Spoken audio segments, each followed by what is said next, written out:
Jadi pegang tangan dia pegang-pegang aja kan. Jadi dia buka balik itu.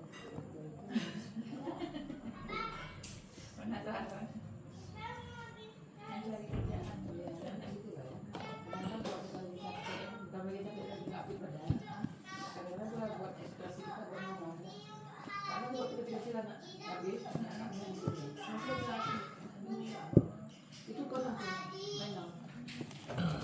Tapi 5 menit baru kak mereka sebersih kan. Kami lakukan anak kecil itu masuk mulut.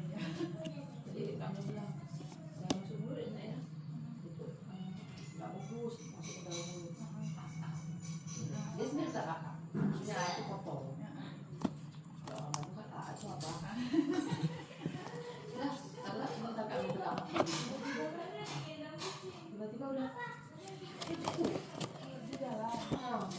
Masih ada isa-isa. Pakai tangan. Nggak bisa tangan lagi kayak karena kan udah kita udah cukup. Gimana reaksinya? Refleks. Nangis dia.